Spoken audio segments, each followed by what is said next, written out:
Here's something that should bother you more than it does. Zebras have existed alongside humans for hundreds of thousands of years. Right size, herd animals living on the same continent where our species spent most of its history, and not one civilization ever figured out how to ride one.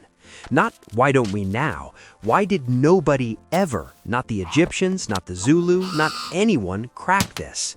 While on the other side of the planet, horses became so central to human power that entire empires rose and fell based on who had better ones.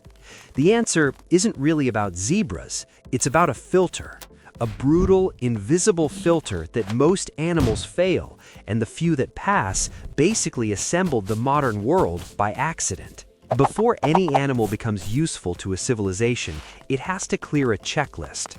Nobody designed this checklist. No ancient committee evaluated livestock candidates. But over generations, the animals that could be useful got kept. The ones that couldn't got left behind. And that invisible sorting process shaped everything. Start with the most basic question. What does it eat? A cow turns grass into calories you can use. Grass is everywhere. Humans can't digest it, but the cow can. And then you eat the cow. You're running a calorie conversion machine on fuel that would otherwise be useless to you. Now try that math with a lion. You'd need to feed it meat you could have eaten. In return, you get, and I want you to really sit with this, a lion.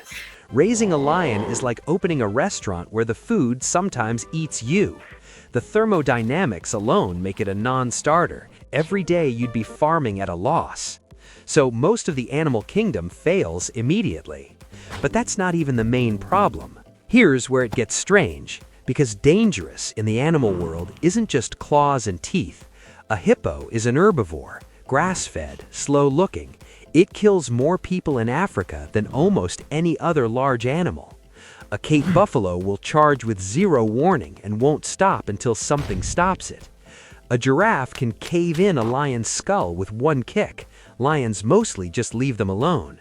The animal kingdom is full of creatures that look manageable until suddenly they're not. And the ones that genuinely are calm around humans, they're often so high-strung that captivity destroys them. Try to pen a gazelle and it will panic so hard that it fractures its own neck. Not a metaphor, that actually happens.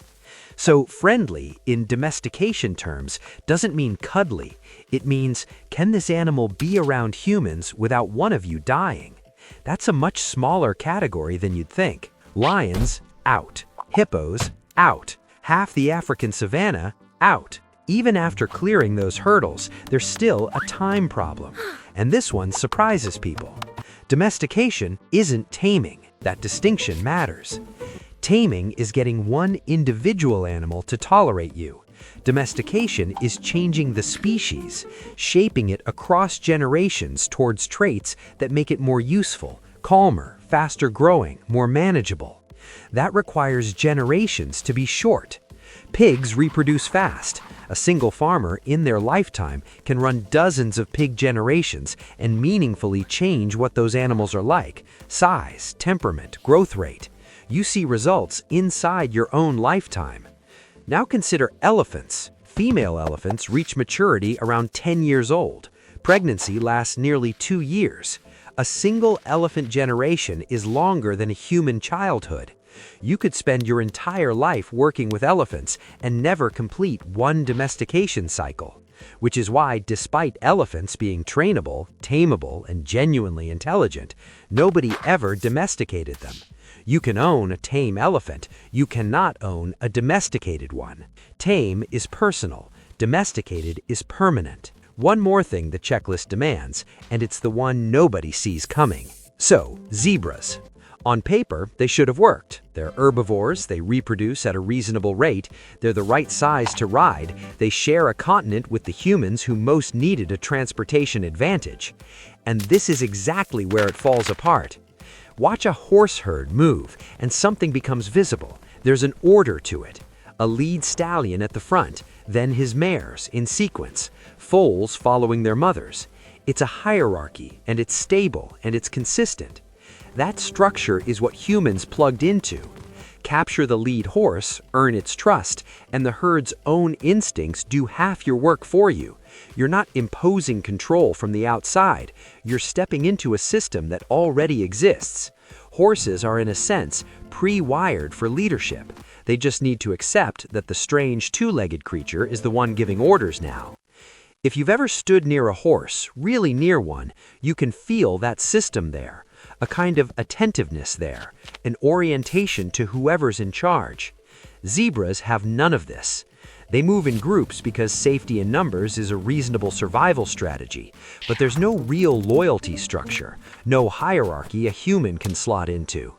Catch a zebra and the others don't follow, they scatter. And one-on-one, a zebra is a nightmare. They have a ducking reflex specifically evolved to escape predators grabbing at their necks, which makes lassoing almost impossible. They bite and hold. They kick sideways. Before antibiotics, a zebra bite was a genuine medical event. Zebras didn't fail domestication. Domestication failed zebras. It just never had anything to grab onto. They look like horses. They are shaped by an entirely different world. Here's the part nobody expects.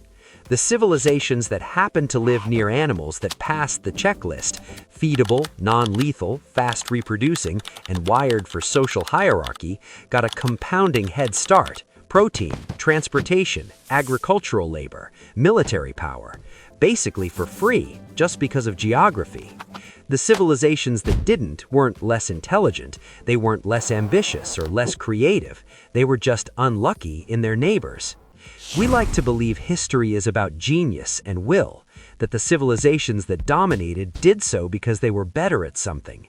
Sometimes that's true, but sometimes history turned on whether the right animal was standing nearby when a farmer went looking.